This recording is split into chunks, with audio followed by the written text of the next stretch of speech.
여러분, 오늘도 주님의 은혜 가운데 승리하는 믿음의 삶을 사시기를 바랍니다. 오늘 8월 26일 수요일입니다. 오늘도 하나님의 말씀을 우리가 함께 보면서 그 말씀으로 주님의 인도하심을 경험하는 저와 여러분들이 되시기를 바랍니다. 우리가 주일날 사무엘상 1장 9절부터 18절까지의 말씀을 가지고 함께 믿음으로 이기는 삶이라는 제목의 말씀을 함께 나눴습니다. 우리는 지금 위기의 시대를 살고 있습니다. 그 위기의 시대, 코로나로 인해서 많은 분들이 어려움을 겪고 있는데 그 사회적 위기가 결국에는 개인적 위기까지 초래하게 하는 그러한 시대를 우리가 살아가고 있습니다. 그런데 이 위기의 시대에 우리가 그냥 이 위기에 함몰되는 인생을 살아야 할까? 그렇지 않죠. 우리 믿는 사람들은 이것들을 믿음으로 잘 극복하고 이겨나가야만 합니다. 특별히 우리 그리스도인들은 빛과 소금이지 않습니까?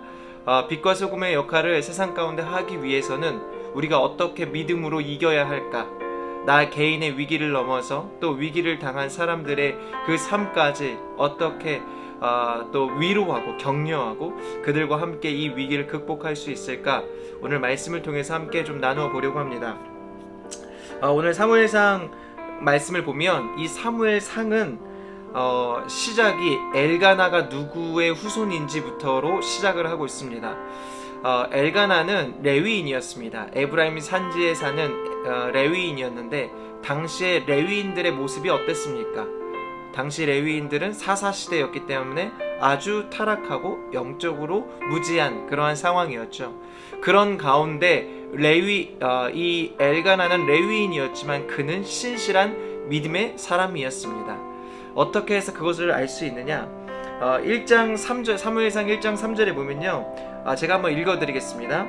엘가나는 해마다 전능하신 여호와께 경배와 제사를 드리기 위해 고향에서 실로로 올라갔습니다.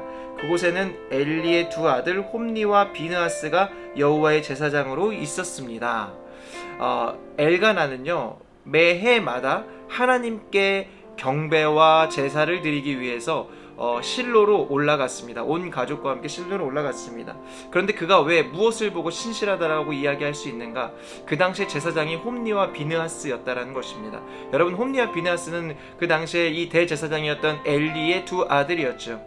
그런데 이 두 아들, 그들 역시 제사장이었는데 그들의 행실이 어땠습니까?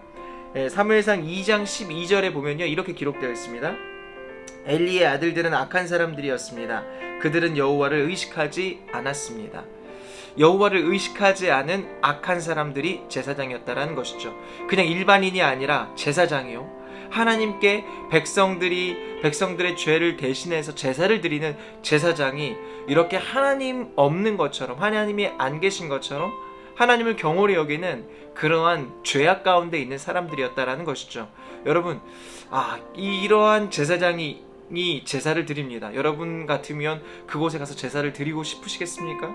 여러분 교회 담임 목사님이 맨날 타락하고 그렇게 세상 사람들보다 더 못한 삶을 산다면 여러분 그 교회 가서 예배를 드리고 싶으실까요? 그렇지 않죠. 여러분, 그런데요, 엘가나는 이러한 홈니와 비느하스의 불의한 모습을 알고 있음에도 불구하고 매해마다 온 가족과 함께 그 실로로 향하였습니다. 왜 그렇습니까? 그곳에서 하나님을 예배하고 하나님께 제사하기 위해서였습니다. 무슨 말이냐면 사람 때문이 아니라 하나님을 경배하고 하나님을 예배하기 위하여 그는 예배의 자리를 지켰다라는 것이죠. 그런데 한나도 마찬가지입니다. 한나도 그 예배 자리에 늘 함께 동행하였습니다. 여러분, 한나가 가족이었기 때문에 함께 예배드리는 것이 결코 어렵지 않다라고 생각하실 수 있지만 그렇지 않습니다. 한나는 임신하지 못한 여인이었거든요. 당시에 임신하지 못한 여인은 저주받은 여인으로 그렇게 불렸는데 한나가 임신하지 못하는 것에 대한 큰 마음의 큰 짐과 억눌림이 있었거든요. 그런데 이 엘가나의 또 다른 부인인 이 분인나는요, 실로에 올라갈 때마다, 예배 드리러 갈 때마다 늘 한나의 그러한 아픔을 건드려서 한나의 마음을 아프게 하고 원통하게 하고 격분시키는 그러한 일들을 행했습니다. 그러니까 한나는 이 예배 드리러 가는, 실로로 가는 그 여정이 늘 어렵고 힘든 여정이었어요. 그러니까 이렇게 여러분 교회 나갈 때 교회에 좀 약간 보기 싫은 사람이 있으면 어떡합니까? 에이 내가 교회 안 나가고 말지 이렇게 하시는 분들도 계시잖아요. 그런데 한나는 그렇지 않았다라는 것이죠. 힘들고 어렵지만 내 마음이 무너지지만 그럼에도 불구하고 그 예배 자리를 지키고 함께 나아가 하나님을 경배하고 예배하였다라는 것입니다. 여러분 사람 보고 신앙생활 하시는 분 되게 많거든요. 교회 건물 보고 뭔가 마음에 드는 매력적인 요소를 보고 신앙생활 하시는 분들이 많은데 오늘 말씀을 통해서 우리가 무엇을 알 수 있습니까? 신실한 믿음의 삶을 사는 사람들은 하나님이 중심이 되어주시는 사람이다라는 것이죠. 여러분의 신앙생활 가운데 다른 무엇이 중심이 아니라 오직 하나님이 중심이 되시기를 축복합니다. 하나님이 우리의 삶의 주인 되어주셔야 하고요. 하나님이 우리의 모든 그 예배와 우리의 모든 삶의 기준이 되어주셔야만 합니다. 그럴 때 우리는 하나님을 향한 신실한 믿음의 삶을 살 수 있게 되는 것입니다. 그럴 때 세상을 이길 수 있죠. 그럴 때 믿음으로 행동할 수 있죠. 그럴 때 위기가 와도 그것들을 극복하고 나뿐만이 아니라 다른 사람들 또한 극복할 수 있도록 도와줄 수 있는 믿음의 삶을 살 수 있게 되는 것입니다. 첫 번째 그 믿음의 삶은 바로 믿음으로 신실한 삶을 산다라는 것이죠. 그렇다면 두 번째, 또 한 가지가 더 있는데요. 또 한 가지는 하나님께서 이루실 비전을 바라보는 것입니다. 한나는 하나님께서 이루실 그 비전을 바라봤거든요. 한나의 지금 이 마음 상태가 성경에 좀 잘 기록되어 있어요. 오늘 본문을 보면 이 본문에도 세 군데나 기록이 되어 있거든요.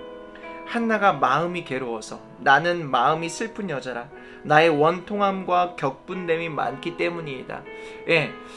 9절부터 18절까지의 그 말씀 중에 이러한 한나의 마음이 자세하게 좀 여러 군데 기록이 되어 있습니다. 왜 기록되어 있을까요? 그 마음들이 오늘 15절에 보니까 한나가 그 슬픈 마음을 가지고 하나님께 나와 기도하였는데 그 기도가 어떤 기도였는지가 기록이 되어 있어요. 어떤 기도였냐면 심정이 통한 기도였어요. 다시 이야기하자면 하나님과 기도하다 심정이 통한 거예요. 마음이 통한 거예요. 마음이 통했다라는 것은 두 가지로 우리가 해석할 수 있는데요. 첫 번째는 하나님이 한나의 마음을 알아주시고 한나도 기도하다 그 하나님의 마음을 알았다라는 거예요. 하나님의 마음이 어떤지. 두 번째는 그 마음이 서로 통했다라는 거예요. 똑같았다라는 거예요. 동일했다라는 거예요. 통했다라는 게. 그러니까 지금 한나의 마음이 어땠습니까? 한나의 마음은요, 괴롭고 슬프고 원통함과 격분된 마음이었어요. 그 마음 안에 그 괴로움이 있었어요. 그런데 지금 하나님의 마음도 그러했다라는 것이죠. 하나님의 마음이 왜 아프셨을까요? 왜 이렇게 괴로우셨을까요? 하나님의 백성이, 이스라엘 백성들이 하나님을 떠나 우상을 섬기고 죄악된 길을 걸어가고 있었기 때문에 그렇습니다. 그들은 하나님이 아무리 말씀하셔도 돌이키지 않아요. 주님께 돌아오지 않아요. 그러니까 하나님이 얼마나 마음이 아프시겠습니까? 그런데 한나가 그 마음을 알았다라는 거예요.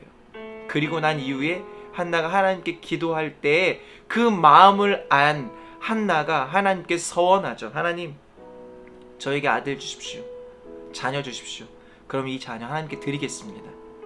그 마음을 안 한나가 하나님께 서원하거든요. 자녀를 낳으면 드리겠다고.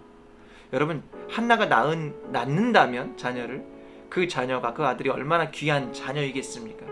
그런데 낳기도 전에 이미 하나님께 드리겠다라는 거예요. 왜냐하면 하나님의 마음을 알았기 때문에. 하나님의 마음을 알았다라는 것은요, 그 절망적인 마음, 그 슬픈 마음, 그 원통한 격분된 마음을 하나님이 가지고 계시다는 것을 알았어요. 여러분, 그런데요, 하나님이 그 마음만 가지고 끝내시는 것이 아니라 한나는 그 기도하다가 심정이 통한 그 기도를 통해서 하나님의 비전을 받습니다. 내가 하나님께 아들을 드릴 때, 하나님의 사람을 주님께 올려드릴 때 하나님은 이 사람을 통해서 하나님의 역사를 이루시겠구나. 이스라엘의 어두운 이 영적인 어두움의 시대를 종식하시겠구나 라고 하나님께서 이루실 그 비전을 바라보았다라는 것이죠. 여러분, 한나의 비전대로, 한나가 바라본 그 비전대로 그의 아들을 사무엘은 이스라엘의 그 영적인 어두움을 영적인 어둠을 끝내는 그러한 말씀의 빛을 비추는, 하나님의 등불을 비추는 그러한 선지자로서 하나님께 귀하게 쓰임 받았고요. 또 그를 통하여서 또 다윗이라는 하나님 마음에 합한 믿음의 왕이 세워지는 것을 우리는 성경을 통해 볼 수 있습니다.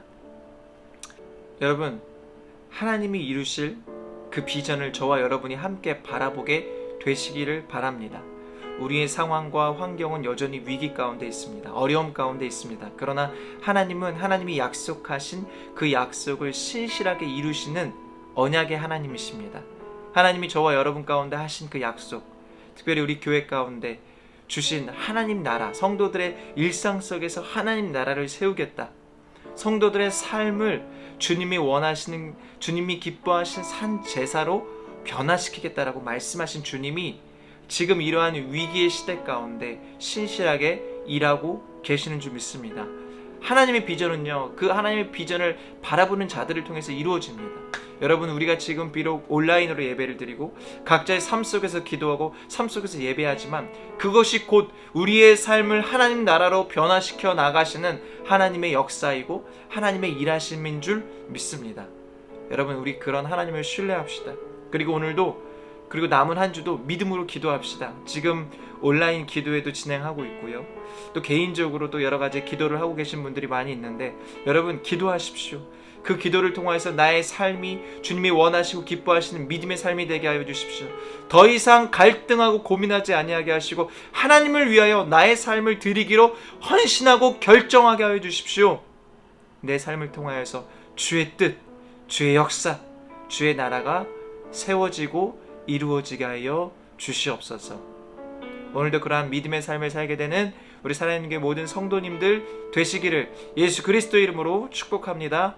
아멘. 제가 기도하고 계속해서 기도하겠습니다. 저를 통하여서, 우리를 통하여서, 나의 삶을 통하여서 하나님의 나라가 임하게 하시고 하나님의 역사가 이루어지게 하여 주십시오. 제가 기도하고 같이 기도하겠습니다.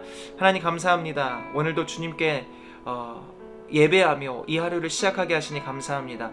주님의 그 은혜를 구하는 우리 사랑하는 성도들에게 주께서 말씀하시고 은혜를 베풀어 주시어서 우리 사랑하는 성도들의 삶이 정말 세상을 구하는 삶이 아닌 하나님의 은혜를 구하고 하나님의 은혜를 누리고 하나님의 은혜 가운데 믿음으로 승리하는 귀한 삶을 살아갈 수 있도록 축복하여 주시옵소서. 특별히 시대가 어렵고 또 개인의 위기가 오는 그러한 시대 가운데, 그러한 시간들 가운데 하나님 정말 믿음으로 이 모든 삶들을 이겨낼 수 있도록 주께서 은혜를 더하여 주십시오. 오늘도 주님께서 허락하신 이 시간들, 우리에게 허락하신 이 모든 것들에 대해서 우리가 감사하며 믿음으로 신실하게 살게 하여 주시고, 특별히 이러한 과정들 가운데서도 신실하게 일하시고 역사하시는 하나님을 바라보며 그 하나님의 비전을 바라볼 수 있는 우리들의 삶이 될 수 있도록 주께서 은혜를 더하여 주시옵소서.